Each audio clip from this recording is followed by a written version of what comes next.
ان کے لب رنگی کی نچھاور تھی کہ جس نے کھانے پینے کے تعلق سے جیسے اوجھڑی وغیرہ اور بٹ وغیرہ کے تعلق سے کہ قربانی کے جانوروں میں ان چیز کا کھانا کیسا ہے، تو اوجھڑی کا کھانا حلال جانور کے اندر یہ حرام ہے، یعنی یہ ان حرام اجزاء میں سے ہے جن کے کھانے کے ممانعت ہے، جیسے بہتا ہوا خون وغیرہ، تو یہ اسی کے اندر اوجھڑی ہے، اس کا کھانا بھی جائز نہیں ہے۔ اور بٹ کا جہاں تک تعلق ہے، بٹ کھانا جائز ہے، بٹ کے علاوہ جو آنتے وغیرہ ہیں اس کا کھانا بھی منع ہے، وہ بھی کھائی نہیں جائے گی۔ اچھا، خون کے تعلق سے اور سری پائے وغیرہ بارے میں بہت سارے لوگ پوچھتے ہیں، تو سری پائے وغیرہ قربانی کے گوشت سے یہ کھانا جائز ہے۔ اس طرح یہ بھی سوال ایک آیا تھا کہ قربانی کے جانور میں یا خود کو کھانا جس کے نام کی قربانی اس کو ضروری ہے یا نہیں، تو اس کو کھانا ضروری تو نہیں ہے لیکن کھانے میں حرج نہیں ہے۔ اور یہ جو کلیجی وغیرہ پہ فاتحہ دلاتے ہیں یہ بھی شرعاً تو جائز ہے، اس میں کوئی حرج نہیں ہے، اور لیکن کیونکہ فاتحہ تو مطلقاً واجب نہیں ہے، اس کے دلانے میں بھی کوئی اعتراض نہیں ہے، دلا سکتے ہیں۔ خون جو حلال جانور کا قربانی کے جانور کا ہوتا ہے، کپڑے پہ چھینٹیں وغیرہ آ جاتی ہیں، اس کے بارے میں بھی ایک سوال تھا کہ اس کو اگر کپڑے پہ لگنے کے بعد نماز ہو جائے گی یا نہیں ہو جائے گی۔ تو خون کا حکم یہ نجاست غلیظہ کا ہے، یعنی جو حکم نجاست غلیظہ کا ہے کہ کپڑے پہ لگنے کے بعد اس میں کب نماز ہوگی کب نہیں، وہی حکم اس بہتے ہوئے خون کا ہے۔ یہ خون بھی ناپاک ہے قربانی کے جانور کا، لہٰذا اس کو کپڑے پہ لگنے کے بعد اگر ایک درہم کے برابر ہی اس سے زیادہ ہے تو ایسی صورت میں نماز نہیں ہوگی، نماز کپڑے بدلنے کے بعد ہی ادا کی جائے گی۔ اچھا، اس میں خون میں ایک احتیاط اور بھی ہے کہ بعض لوگ اس سے یعنی بچنے سے پرہیز زیادہ کرتے نہیں ہیں اور اس کے اندر زیادہ ملوث رہتے ہیں، تو جو بلا وجہ یعنی جن کا یہ کام نہیں ہے گوشت وغیرہ بنانے کا یا قربانی کے تعلق سے، اور وہ بچتے نہیں ہیں اور خون کی چھینٹیں کپڑے پر یا ہاتھ پر ان کے آتی ہے، تو وہ شخص گناہگار بھی ہوتے ہیں کہ پاک چیز کو ناپاک کرنے کا حکم ہے۔ اسی طرح اعلیٰ حضرت امام اہل سنت نے فتاوی رضویہ شریف میں بھی فرمایا ہے کہ بلا وجہ شرعی پاک چیز کو ناپاک کرنا یہ حرام ہے، تو لہٰذا اگر آپ کا ہاتھ بالکل پاک ہے تو اسے زبردستی خون کے اندر سنانا یا خون کو اس کو چھوانا یا کپڑوں وغیرہ پہ خون کی چھینٹیں آئے تو اس سے نہ بچنا، یا جان بوجھ کر خون کی چھینٹیں لگانا یا خون کے اندر اپنا آپ کو لپت کرنا، تو یہ ساری باتیں گناہ کی ہیں، اس سے بچنا چاہیے۔ بہت سارے لوگ اس میں احتیاط نہیں کرتے بلکہ فیشن کے طور پہ بھی اس کے اندر نا خون وغیرہ اب لگانے کی کوشش کرتے ہیں تاکہ معلوم چلے کہ انہوں نے کتنی زیادہ قربانی میں محنت وغیرہ کی ہے۔ تو یہ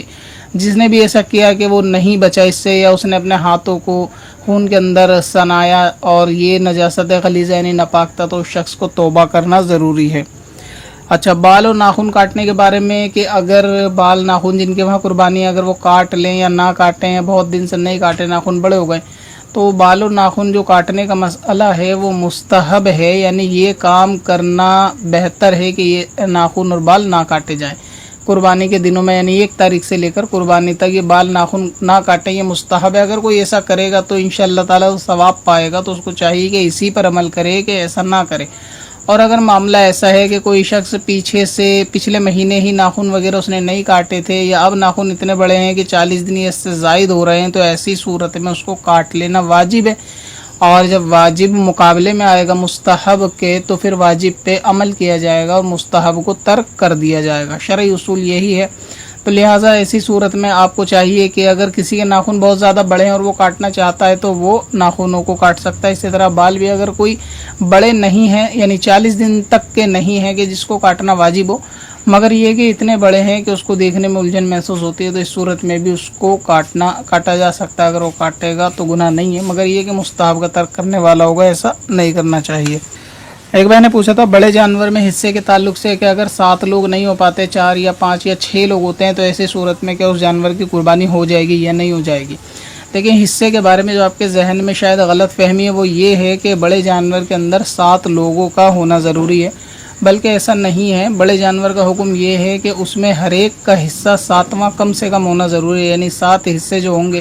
7 سے زائد نہیں ہو سکتے، اور اگر کوئی کم لوگ ہیں لیکن وہ سب لوگ مل کے 7 کر لیں گے تو ایسی صورت میں بھی کوئی حرج نہیں ہے۔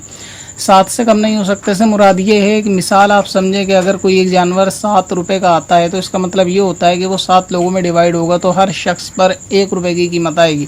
تو اس کا جو جانور کا 7واں حصہ بنے گا وہ 1 روپیہ بنے گا. تو اگر 1 روپے سے کوئی کم ڈالے گا اور باقی یعنی اگر کوئی 8 ڈالے اور باقی لوگ 1.5 روپیہ ڈالیں تو ایسی صورت میں تو قربانی نہیں ہوگی, کیونکہ یہ جو ایک شخص کا حصہ ڈالا ہے 50 پیسے, یہ 7ویں حصے سے کم ہے. لہٰذا 7ویں حصے کو منیمم ہے کہ اس سے کم کوئی نہیں اس میں ڈال سکتا, اس سے زیادہ ڈال سکتا ہے. اب یہ ایک مثال ہے چھوٹی سی کہ 7 روپے کا جانور میں 7واں حصہ 1 روپے کا آئے گا, اب 1 روپے سے کم نہیں ہو سکتا. تو اس لحاظ سے 7ویں حصے سے اگر کوئی زیادہ ڈالنا چاہے تو اس میں حرج نہیں. مثال کے طور پہ کوئی 1 روپے کے بدلے 2 روپے کر کے 3 لوگ ڈالیں اور وہ 2 حصے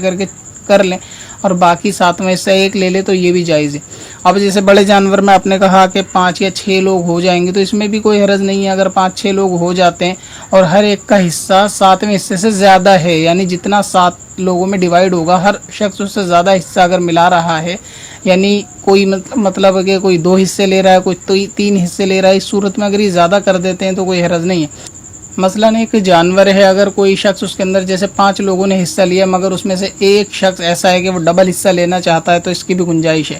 تو اگر کوئی شخص بڑے جانور کے اندر 7 لوگ پورے نہیں ہو پاتے, لیکن اگر کسی نے ایک شخص نے 2 حصے لے لیے کہ اس نے ایک عقیقے کا لے لیا اپنا یا اپنے کسی گھر والے میں کسی کا عقیقہ کرنا چاہے تو بھی ٹھیک ہے,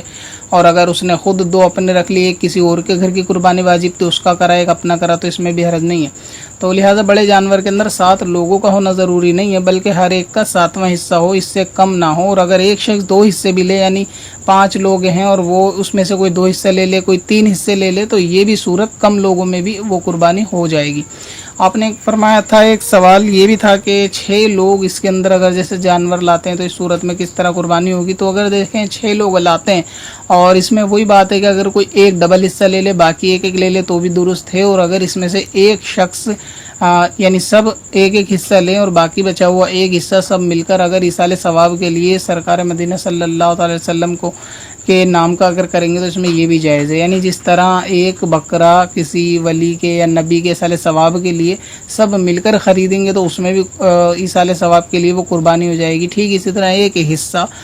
حصہ یہ ایک بکرے کے برابر ہوتا ہے. تو ایسی صورت میں اگر سب مل کر وہ ایک بچا ہوا حصہ غوث اعظم رضی اللہ تعالیٰ عنہ یا اپنے پیر و مرشد یا کسی بھی ولی کے ایصال ثواب کے لیے کرنا چاہیں تو یہ بچا ہوا حصہ اسی قربانی کے حصے میں ایصال ثواب کے لیے بھی شامل کیا جا سکتا ہے, اس میں کوئی حرج نہیں ہے.